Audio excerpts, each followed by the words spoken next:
Bonjour à toutes et à tous, bienvenue sur France 3 Bretagne. Ce matin, nous recevons Jean-Luc Maillard, directeur et conservateur de l'écomusée de la Bintinée dans le pays de Rennes, un lieu qui conjugue depuis plus de 30 ans patrimoine et vivant. Merci d'être avec nous ce matin. L'écomusée, c'est 5 siècles d'histoire, mais c'est aussi l'histoire d'un jeune ingénieur en environnement qui a poussé les portes de cet écomusée de la Bintinée, qui deviendra plus tard le directeur. Vous aviez donc carte blanche pour être entourée. À nos côtés, Clémence Morinière, bonjour. Bonjour. Vous êtes ingénieure agronome et directrice de la Fédération d'Eras de Bretagne. Et dans un tout autre registre, Loïc Chenot, bonjour. Vous êtes metteur en scène. Bienvenue à tous les trois. Alors Jean-Luc Maillard, on va commencer par une date, évidemment. Si je vous dis le 23 mai 1987, vous répondez... Ah oui, inauguration, ouverture de l'écomusée. Alors justement, une de nos équipes était sur place il y a 34 ans, jour pour jour. Je vous propose de regarder cette archive. Le dernier paysan a quitté la ferme de la Bintinée en 1982. L'urbanisation croissante de Rennes a progressivement avalé cette exploitation qui était l'une des plus grosses de la région avec 60 hectares de superficie. Les fermiers qui se sont succédés ont fait travailler jusqu'à 25 personnes au 19e siècle. Ils livraient leur production à la ville, fruits, légumes et lait. Toute l'histoire de la Bintinée depuis 4 siècles est retracée dans cet écomusée. Ses relations avec la capitale bretonne sont mises en évidence et au-delà, on découvre les grandes étapes de l'évolution agricole dans le pays rennais. Les techniques, les pratiques culturelles, les modes d'habitat et de vie.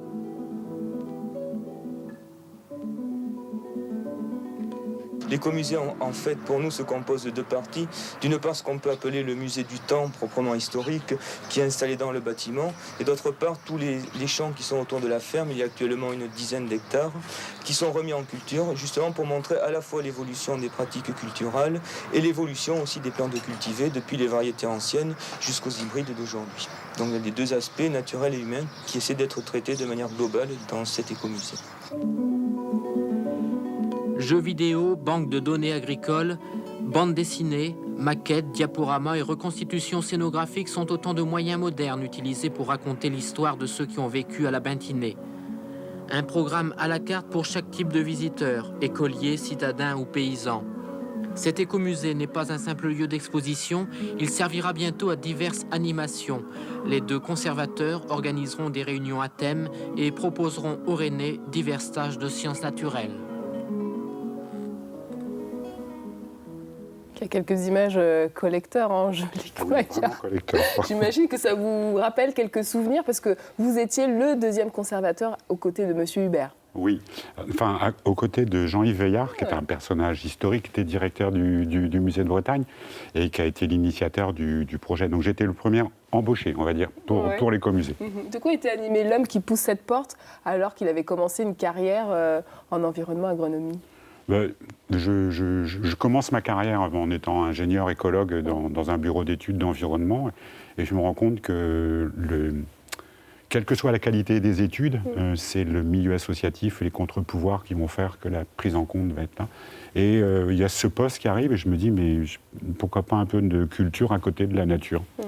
Et voilà, donc je postule et je suis pris par la ville de Rennes. À l'époque, c'était la ville de Rennes. Il ressemblait à quoi cet écomusée en 1987 Alors, il a pas grand-chose. Il a des choses à voir par rapport à aujourd'hui, mais surtout, il n'a pas du tout la partie vivante que l'on connaît aujourd'hui. C'est avant tout un musée d'histoire et d'ethnologie, parce que ce sont des historiens et des ethnologues qui construisent ce projet, qui est très pertinent, qui reste très pertinent, mais il lui manque une dimension naturelle, patrimoine, biodiversité domestique, que je vais amener par ma compétence, par ma formation. Et justement, c'est quoi le quotidien d'un conservateur? On n'imagine pas trop ce que ça peut être quand on est extérieur au milieu. Alors c'est vrai qu'il y a beaucoup de gens, je souris parce qu'il y a beaucoup de... C'est quoi le cliché?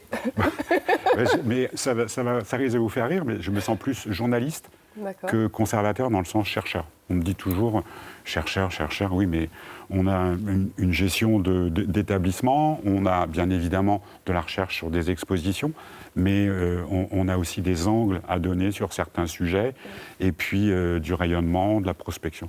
Donc on est un peu multitâche, multifonction, et avec une dominante bien sûr, qui est celle de nos formations initiales. Et entre le moment où vous avez commencé et aujourd'hui, vos missions elles ont quand même évolué en tant que conservateur ou pas? Ah oui, parce que j'étais conservateur plutôt avec un directeur. Maintenant, je suis conservateur-directeur, donc je fais moins de recherches, moins d'expositions, mais ça reste un peu ma danseuse des expositions, c'est le cœur de métier, ou la rencontre aussi avec les témoignages d'acteurs de la société. Est-ce que vous auriez imaginé un jour prendre la tête de cet écomusée Non. Pas du tout. Non, pas du tout. C'était pas du tout prédestiné. Je pensais pas que je serais directeur. Je suis venu là avec une compétence et l'envie de m'investir dans. J'aimais bien ce côté d'un joli lieu. C'est quand même un magnifique lieu, la Binthinay. C'est un lieu de mémoire pour la ville, parce que c'est pas qu'un musée d'agriculture, quoi. C'est aussi un musée des rapports ville-campagne avec une ville, Rennes, qui est quand même une sociologie rurale ici. Hein. Donc voilà, c'est un beau lieu. Je m'y inscris et je pensais, très franchement, je pensais pas y rester aussi longtemps. Et justement, le 23 mai, on ne l'a pas dit, 1987, c'est le jour de la naissance de Clémence. Excusez-moi pour ce clin d'œil très personnel. Très personnel. Vous croyez au symbole, au destin ou pas? Non, pas trop, mais là je ne suis pas un croyant. Mais par contre, là, ça me marque parce que voilà, ça a un sens aussi. 34 ans, on n'est jamais lassé de se rendre tous les jours dans le même lieu de travail? Non, franchement pas. Mais je vous dis, hein, quand je suis rentré à l'Écomusée, je me suis dit, bon, allez, 10, 12 ans, max. Et chemin faisant, l'Écomusée a connu plein de phases de développement de projets. Je pense que j'ai eu, et je ne vais pas failloter en disant ça, je pense que j'ai eu la chance d'avoir une collectivité territoriale derrière moi, derrière nous, qui a cru dans le projet, et il y a toujours eu une évolution. Voilà, on est parti à 6, aujourd'hui on est un peu plus de 24. Voilà, il y a une évolution, un développement, une réussite aussi, et puis ça crée du sens et une envie. On va revenir dans quelques instants sur les missions riches et multiples de l'Écomusée du Pays de Rennes. On avait envie de vous faire découvrir une ferme, une toute autre ferme, une ferme florale à Beaulon, en Ille-et-Vilaine. Rencontre ce matin avec Céline Casali, qui propose des fleurs locales, de saison et bio. Regardez. Salut Anne Fante, et oui, ce matin j'avais envie de vous faire découvrir une belle initiative, c'est celle de Céline, alias Flora Mazette, qui nous accueille sur son champ. Merci Céline de nous accueillir à Beaulon. Et en fait on s'est rencontrés sur le marché des listes, et maintenant tu es dans l'émission parce que tu produis des fleurs locales, bretonnes, en agriculture bio. Tu t'es lancé dans ce projet, on avait envie avec l'équipe de l'émission de parler de ton projet. Donc j'aimerais bien que tu nous expliques comment est venue cette idée de te lancer dans la production de fleurs, la floriculture on dit? Oui, l'horticulture ou la floriculture. Oui. Je me suis lancée il y a 1 an à Beaulon, en tout cas en mon nom. Ça fait déjà 3 ans que je fais mes tests sur la fleur coupée qui m'a toujours intéressée, mais on a très peu de données en fait sur la fleur coupée, donc j'ai fait mon propre cahier, en fait, ma propre recherche. Et ça, c'est un peu mon labo, quoi. Et donc là, tu as combien de serres? J'ai 10 serres de production. Et une dernière en serre de semis. Donc c'est où je démarre en fait de la graine au petit plant. On va y aller justement parce que c'est du travail toute l'année, j'imagine. Alors combien de variétés? D'avoir de la fleur toute l'année. Je travaille sur une 50aine de variétés. Et donc tu réalises tes semis toi-même? Oui. Alors, et ils sont tous là, presque. C'est le début de saison. Donc ça, c'est les semis qui vont être plantés donc, dans le champ, en plein champ, donc pas sous serre. En plein champ quand les risques de gel seront passés. C'est-à-dire? Donc normalement jusqu'au sein de glace, quoi. Ah oui, c'est ça. Ouais. Alors qu'est-ce qu'on va avoir comme fleur là? Parce que moi j'y connais rien. Donc là on a le souci ou la calendule. C'est marqué. Ok. Souci ou calendule, donc ça c'est une fleur jaune orangée, comestible. Elle aussi, ça arrive, hein, moi j'en fais aussi qui peuvent se manger. Et que je travaille donc, avec une certaine longueur de tige. Donc sur la fleur on plante serré, pour que la plante en fait aille chercher la lumière de plus en plus haut et avoir la longueur de tige qu'on aime pour pouvoir bouqueter ensuite. Ah oui. Alors qu'est-ce qu'on a d'autre? On a de l'aneth, donc ça c'est une fleur donc. Ça se mange aussi ça. Ouais. Donc moi je la laisse monter à la fleur et je travaille la fleur lombelle jaune. Donc c'est super chouette parce que ça sent bon et c'est quand même super gracieux. En fait ça te demande une organisation et tu arrives à avoir de la fleur toute l'année? Alors, j'arrive quoi à les avoir temps de la forts fleur toute l'année, mais pas fraîche toute l'année. Donc, on a une période de creux, donc de mi-décembre à peu près à fin janvier, dépendamment des saisons. Mais je fais de la fleur séchée. Ah que oui, donc j'ai, tu travailles toute l'année. J'essaye d'être là toute Et l'année. donc, on te trouve sur les marchés, on aura l'occasion d'en reparler. Oui. Et d'ailleurs, on va aller maintenant dans une autre de tes serres où là, les fleurs sont en fleurs. Oui. Et c'est plein de couleurs. Vous allez voir. À tout à l'heure. Merci beaucoup, Evan. À tout à l'heure. La démarche de Flora Mazette, j'imagine que vous y êtes un peu sensible. Oui, bien sûr. Et puis c'est quelque chose qui me marque beaucoup dans mon métier, parce qu'il y a, allez, on va dire 20 ans, le monde paysan n'inspirait pas vraiment la société. C'était un monde déclinant, et certains même me disaient, mais que va devenir l'écomusée dans 10 ans, 20 ans. Et je suis surpris de voir aujourd'hui, et c'est tout à fait normal aujourd'hui, que la terre, la campagne, l'agriculture reprend un certain sens, justement avec un certain nombre de projets. Inspirant en quelque sorte. Oui, quand j'allais dire alternative, c'est pas le bon mot, parce qu'alternative, ça fait penser un petit peu à quelque chose d'éthéré. Ce sont des choses très réalistes, et je pense que la terre retrouve du sens. Et ça me fait très plaisir. Et vous avez d'ailleurs un conservatoire végétal. Quelles sont les plantes anciennes qu'on peut retrouver à l'écomusée aujourd'hui? Elles sont toutes bretonnes déjà ou pas? Oui.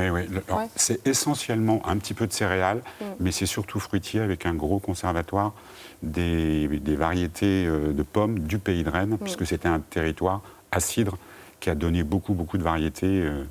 120, on peut donner le chiffre. 120 variétés. Alors cette dimension locale, elle est évidemment ancrée dans la démarche de l'écomusée du pays de Rennes. C'est aussi un cheptel de 20 races anciennes. Oui. Est-ce que ce sont un peu les chouchous des visiteurs, ces races anciennes? Oui, alors ça, c'est une des forces de l'écomusée, c'est quelque chose que j'ai défendu bec et ongle, mais voilà, l'animal est tellement, c'est tellement proche des gens qu'il faut quelquefois rappeler le végétal, qui est moins facile à aborder.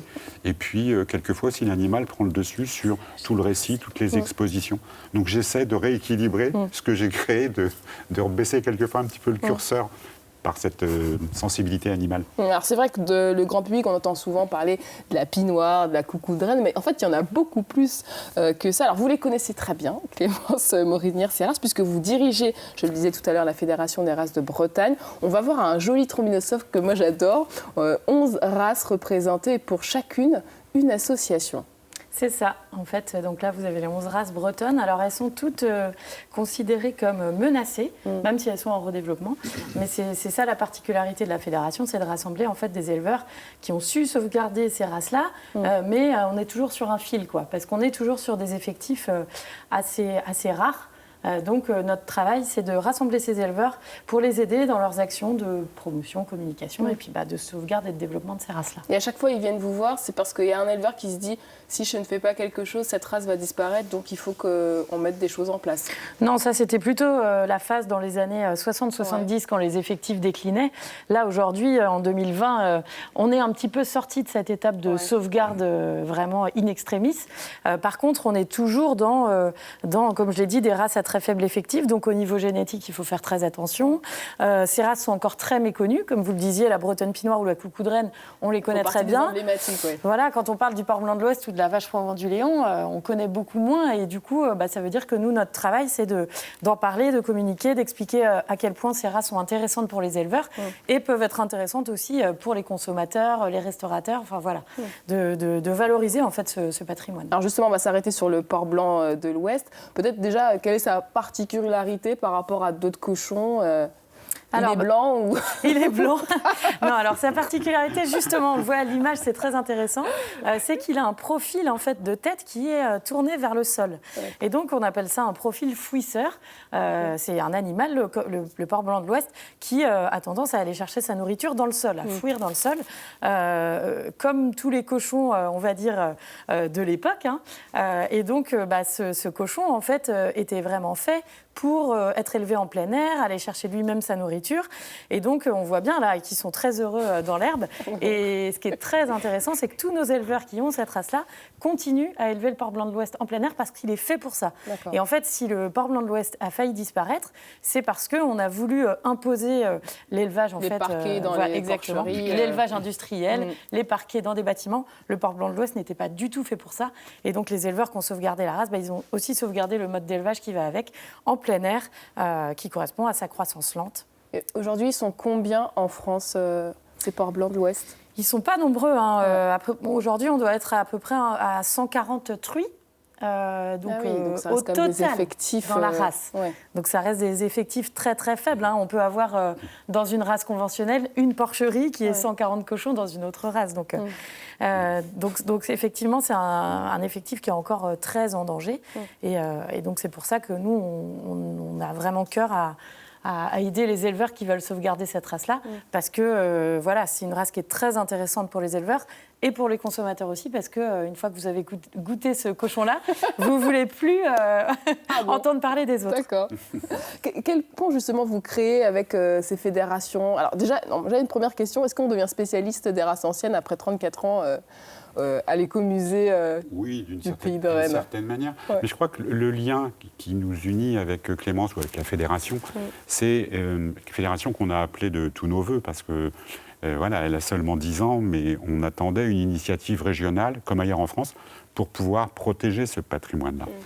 Et la passerelle entre nous et cette fédération, c'est que nous mesurons et nous voulons donner au public ce côté histoire humaine derrière les races. C'est pas les races qui sont tombées du ciel comme ça. Les races, et les variétés végétales aussi, sont le résultat d'une sélection longue, d'une histoire humaine qui est belle, une très belle. C'est un beau roman, mais c'est une histoire bien réelle. Et ça, c'est important pour nous, Écomusée, de le révéler, de le rappeler, et de ne pas dire seulement c'est de l'ADN pour demain, des gènes pour demain. Oui, c'est sûr, c'est des gènes pour demain, mais c'est aussi un patrimoine à part entière. Et c'est un patrimoine qui est valorisé par différents acteurs aussi, c'est-à-dire producteurs, restaurateurs, conservateurs. Au départ, on était assez seuls, et maintenant, ce qu'il y a de merveilleux, c'est qu'on est nombreux autour de ce patrimoine-là, et qu'on est nombreux à avoir des discours différents, et chacun avec des rôles différents. Et donc, on peut espérer que maintenant, les choses sont tirées d'affaire. Je regarde Clémence, mais je le pense. Mais c'est vrai, avec l'exemple de Clémence, 120 truies, c'est pas beaucoup quand même. On a évolué, mais pas tant que ça. Vous parliez du goût. Vous avez lancé une enquête avec cette question. Les races locales sont-elles finalement de meilleure qualité? La réponse est oui. Bien sûr. Forcément. Bon, on le savait déjà, j'avoue. Mais justement, c'était d'objectiver, parce que tous nos éleveurs, évidemment, disaient les produits, ça n'a rien à voir. Les consommateurs le disaient aussi. Il fallait l'objectiver scientifiquement. Et donc, on a fait une étude entre 2017 et 2020 sur la qualité de ces produits avec des scientifiques. Donc, ça a été dirigé par l'Institut de l'élevage et INRAE. Et donc, on a pu prouver à la fois sur la viande et à la fois sur le lait qu'il y avait des compositions complètement différentes. Et ça a été dégusté vraiment par des experts qui ont dit oui, gustativement, ces produits sont de qualité supérieure. Comment on voit, comment on le sent? On goûte. C'est une viande plus tendre, plus exactement, goûtue, c'est exactement ça. Donc les experts, ils ont pris des viandes de race bretonne, ils les ont comparées. Et effectivement, donc elles sont ressorties comme étant plus juteuses, plus moelleuses, plus tendres. Et donc c'est tout ça qui fait le goût en fait et la flaveur. Et donc en fait, on a pu voir avec des descriptifs scientifiques que nos viandes étaient supérieures. Et c'est ce qui est intéressant, c'est que nos viandes n'ont pas été sélectionnées entre guillemets comme les grandes races à viande pour leur qualité bouchère. C'est les paysans qui les ont sélectionnées au fur et à mesure du temps. Et on se rend compte qu'aujourd'hui, en fait, on ressort comme étant supérieur. Donc c'est une grande fierté en fait pour les éleveurs d'avoir objectivé ça et de pouvoir maintenant le mettre sur la place publique, de dire que oui, il y a une vraie différence et que ça gagne à être connu. Le porc blanc dans l'assiette, c'est bon. C'est très bon. C'est véridique. Je cautionne, tout à fait. Ouais. Alors le cochon aussi, vous avez réussi à l'amener avec Loïc Chenot, metteur en scène. C'était pas moi. C'était pas vous? Si, c'était vous. Vous avez recueilli la parole, vous, de certains éleveurs, c'est ça? Voilà, avec l'Écomusée. Donc, c'était à l'occasion d'une exposition qui s'appelle Le cochon, une histoire bretonne. Et donc, l'idée, c'était de voir comment aussi chacun de nous, le public, portait en lui son imaginaire de cochon.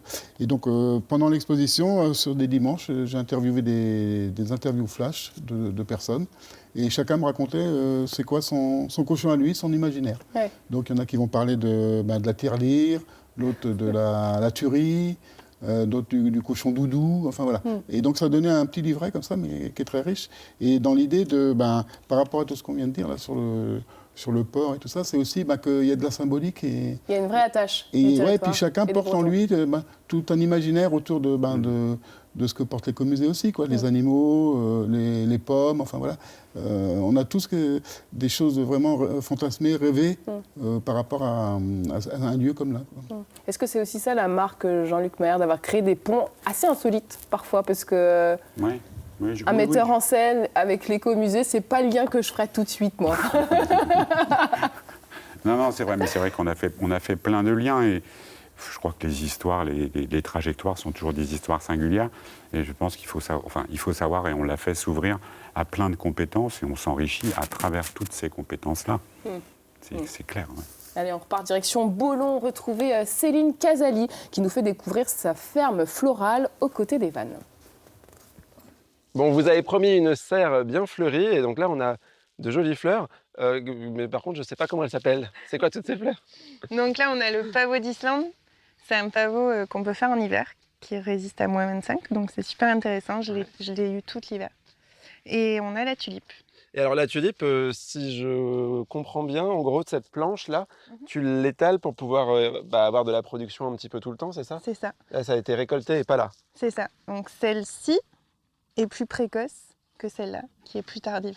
Donc c'est pour en avoir en fait, pour les étaler, pas toutes les avoir en même temps. Et tu te fais des plannings de « Ah tiens, là cette semaine, il faut que je plante tel bulbe pour que ça… » Non, alors ça c'est planté en même temps, okay. Mais j'ai choisi les variétés donc, pour leur esthétique, mais aussi pour leur caractère, elles arrivent plus tôt, plus tard. En fait voilà, c'est en choisissant les variétés que je peux avoir un étalement comme ça aussi toute l'année. Tu parles d'esthétisme, celles-ci elles ont l'air hyper foncées comme tulipe, c'est quoi comme variété? C'est une tulipe perroquet noire, donc là elle est légèrement violine, mais voilà, ça c'est… Et comment on choisit les tulipes? Est-ce qu'il y a une sorte de catalogue avec les milliers, j'imagine, de variétés qui existent et après toi tu fais ton marché?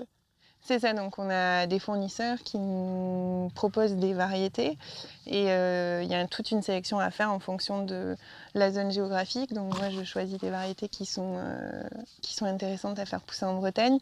L'esthétisme, donc ça c'est une variété qui me plaît et qui correspond on va dire à la griffe de Flora Mazette. Et la mode justement, oui la mode, oui. Il y a des couleurs que les gens préfèrent en ce moment?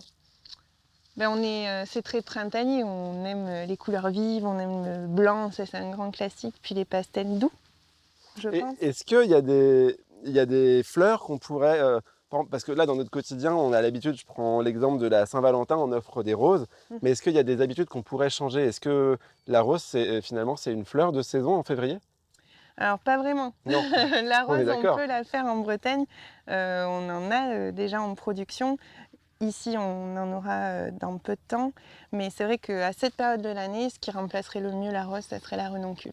Donc si nous, consommateurs de fleurs, on veut aider et aller un peu dans le bon sens, il faut aussi qu'on apprenne à revoir un peu nos habitudes. C'est ça. Et alors, en février, plutôt la renoncule.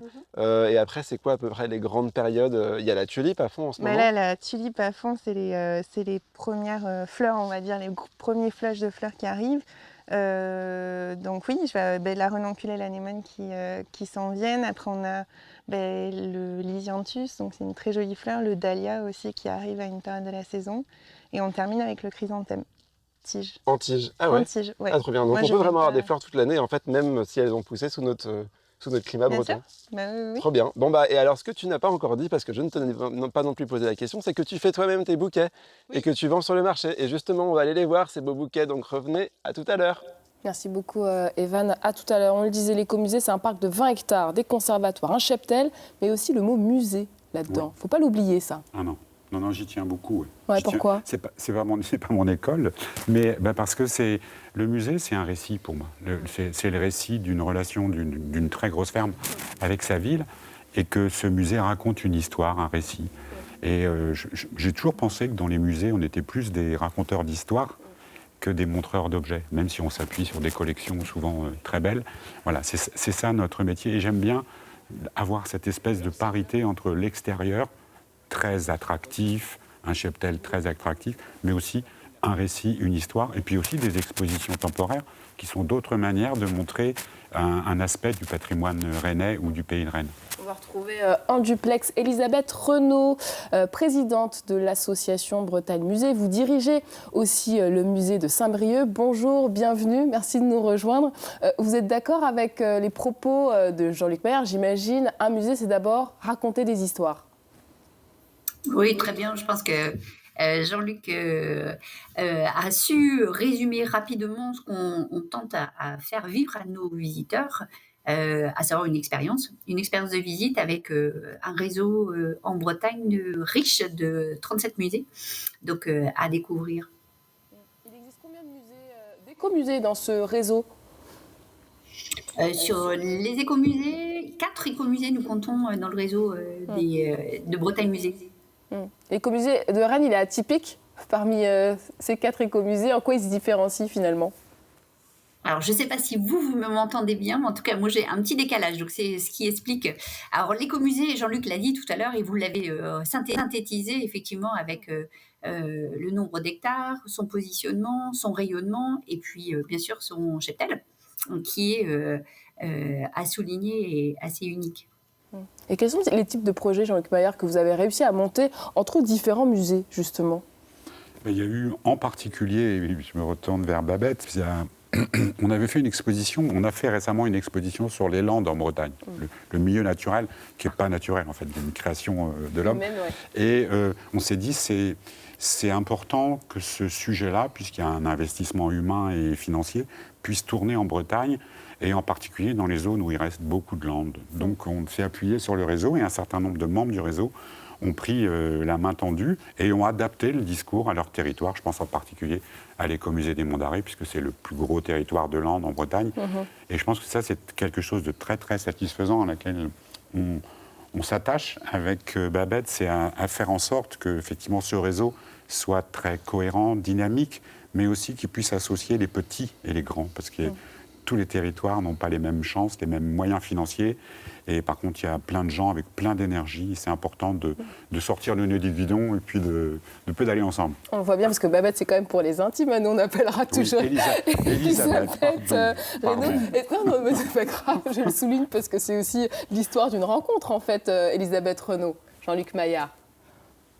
Mais oui, tout à fait, c'est un compagnonnage avec des valeurs, je crois que Jean-Luc vient de le dire, s'investir dans un réseau associatif, c'est pouvoir s'extraire de la structure que l'on gère, qu'on dirige, pour réasseoir les valeurs de mutualisation. Tu l'as dit, Jean-Luc, d'être sur des valeurs mutualistes entre grands et petits, où nous avons cette édition que nous portons haut et fort dans Bretagne Musée, à savoir itinéraire avec un pluriel, qui vous invite, selon les destinations touristiques, à découvrir tous les membres du réseau. Donc ça, c'est une des valeurs, qu'on soit grand, petit, on se retrouve de façon unique dans cette publication qui va bientôt arriver pour l'édition 2022. Elle va sortir fin du mois d'avril pour retrouver toutes les propositions des collègues sur le territoire de la région et région historique, puisque nous avons un musée adhérent en Loire-Atlantique.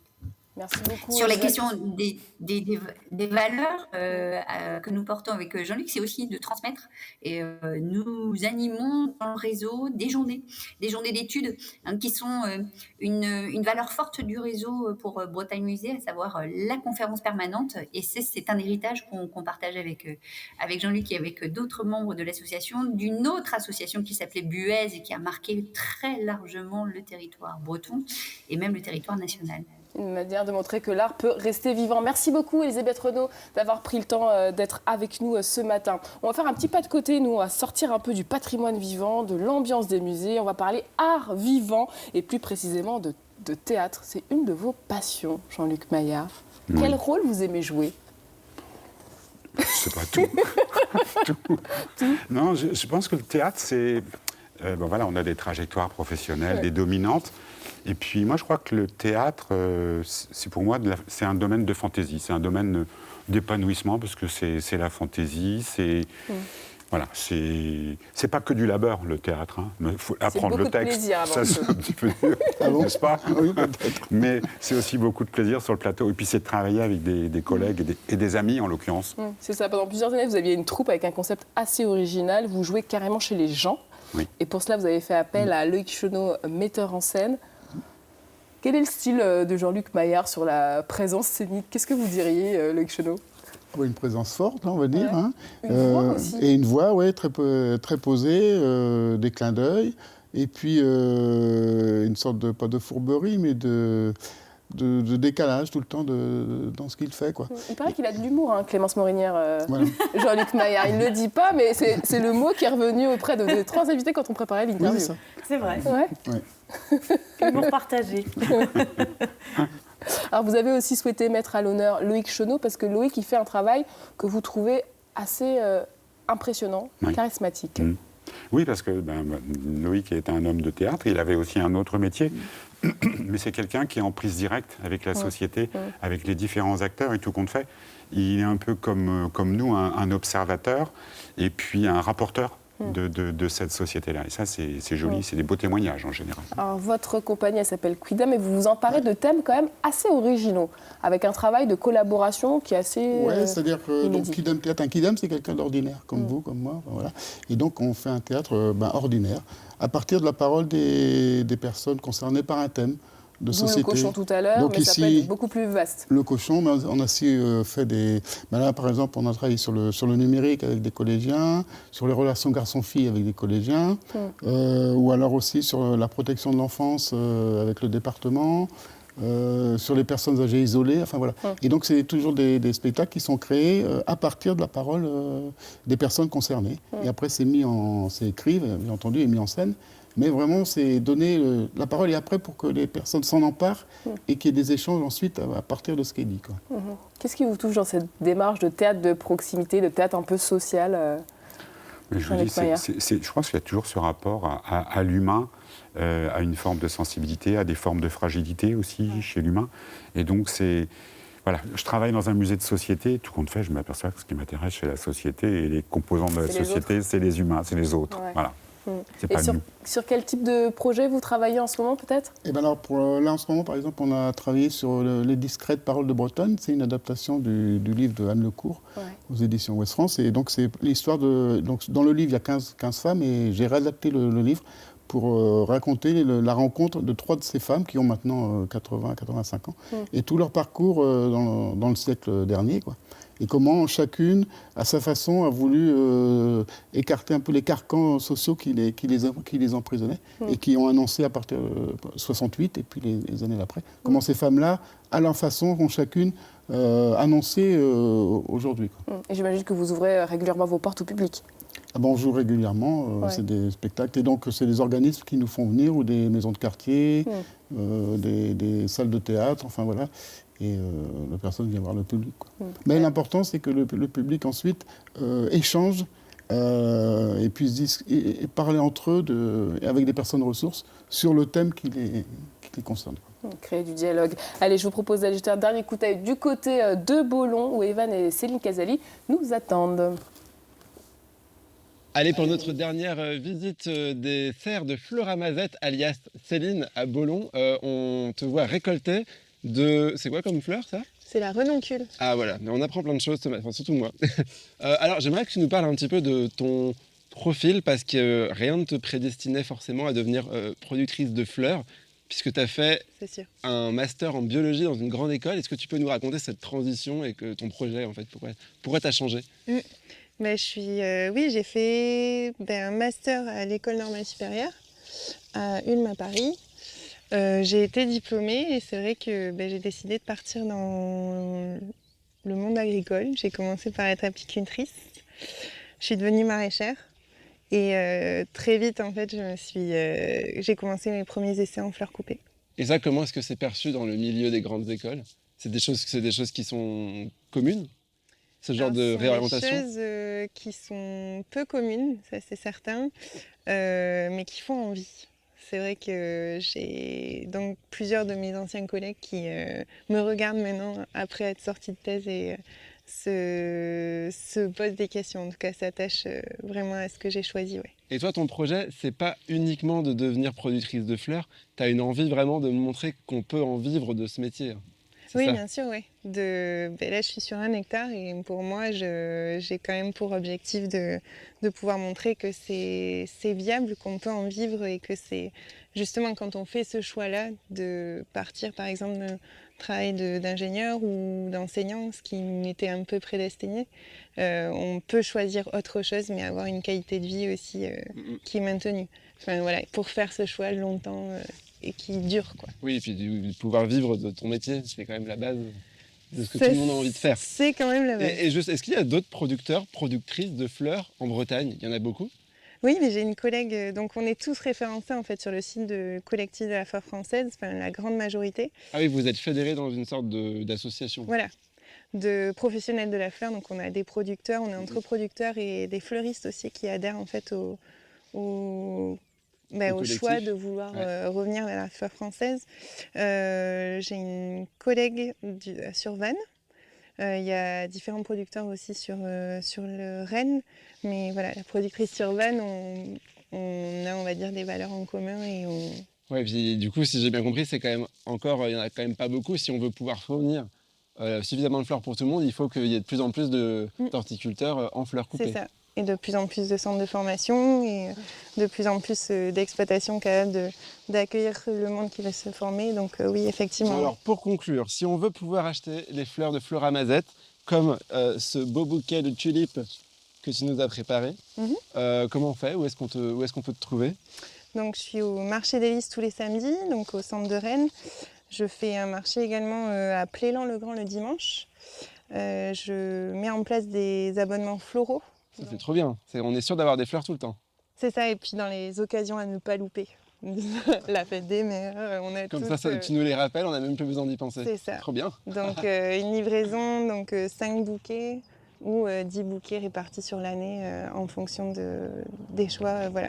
C'est avec les consommateurs qu'on a pu construire cette offre-là. Bon bah super, et l'émission s'appelle Vous êtes formidable. On a bien fait de venir ici parce que tu es formidable. C'était une bonne initiative. Merci beaucoup en tout cas et bonne journée à tous. Merci beaucoup Evan, à demain pour de nouvelles aventures. Alors il y a le théâtre, il y a l'écomusée, mais vous êtes aussi passionné d'ornithologie, Jean-Luc Maillard. Oui. Alors ça c'est un peu ma veine initiale. Voilà. Oui, j'ai toujours pratiqué la nature, j'adore pratiquer la nature. Et alors bizarrement, je dois dire, ça choque quelquefois à mes amis, mais je pense qu'il y a une partie de cette passion qui vient de mon père et de mon grand-père qui étaient chasseurs. C'est paradoxal, ah oui, d'accord. Mais j'ai commencé à chasser 1 an, mais voilà, puis j'ai acheté des jumelles. J'ai mis le fusil au rencard. Non, mais ça veut dire quoi? Ça veut dire que les parents ont une responsabilité forte et que je suis sorti tout petit dans la nature, le matin, la rosée, les odeurs, tout ça, ça marque une enfance et ça reste. Alors après, j'ai dompté tout ça et j'ai pris des jumelles, et puis voilà. Qu'est-ce que vous aimez voir quand vous sortez vos jumelles? C'est quoi qui vous émerveille encore aujourd'hui? Je crois que tout m'émerveille. Je connais dans le milieu ornithologique des personnes qui m'énervent parce qu'ils veulent voir la bête rare. Et en fait, on peut très bien voir un oiseau, un animal, ou autre chose qu'un oiseau. Hein. Et puis une belle lumière du matin, une très belle... Voilà, c'est magnifique. Et puis quelquefois, dans les marais, ça sent la menthe, il y a une magnifique lumière. Et ben, voilà, c'est bien, même s'il n'y a pas tout ce qu'il faut dans les jumelles. De toute façon, le petit piaf d'à côté, il suffit de le regarder, au coin de la rue L'Aventure. Il y a un grand chapitre qui se ferme pour vous à la fin de l'année. Oui. Vous tournerez la page de l'écomusée. Est-ce qu'on peut vraiment la tourner, cette page? Oui, je pense que je vais la tourner. D'abord, je dois léguer, donc je vais pas hanter les murs pour mon successeur, il ne faut pas. Non, je pense que j'ai mes acquis et puis je vais passer à autre chose. C'est facile de passer à autre chose après 34 ans? Oui, je pense que ce n'est pas difficile à partir de tout ce qu'on a évoqué là ce matin. Je pense que je ne vais pas me dissocier du monde des races, du patrimoine génétique, de la nature ou du théâtre. Voilà, tout ça, ça reste, ce sont des empreintes. Et par contre, je pense qu'il faut positiver le temps disponible pour justement peut-être se consacrer davantage à des choses que l'on n'a pas faites ou moins faites. Par exemple, je ne sais pas, peut-être que Je pense que ma passion pour la nature, j'aimerais bien la mettre à profit pour peut-être autre chose que la contemplation, mais peut-être l'aide sur les problèmes environnementaux qui nous talonnent et qui nous obnubilent aujourd'hui à juste titre. Vous allez vous investir dans différentes associations, je pense. Merci beaucoup Jean-Luc Maillard pour cette émission passionnante. Merci à tous d'avoir été avec nous ce matin. Vous connaissez la tradition, la fin d'émission? Oui. C'est l'heure de la photo. Merci à vous qui nous regardez chaque matin sur France 3 Bretagne. Je vous souhaite une très belle journée et à demain pour une nouvelle rencontre bretonne. Merci. On ne connaît pas la tradition de la photo. Ah oui, c'est pas n'importe quelle affaire. Je l'ai vu la semaine dernière.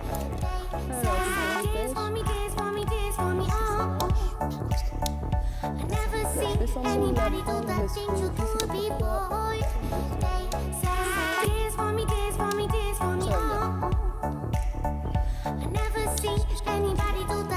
do before.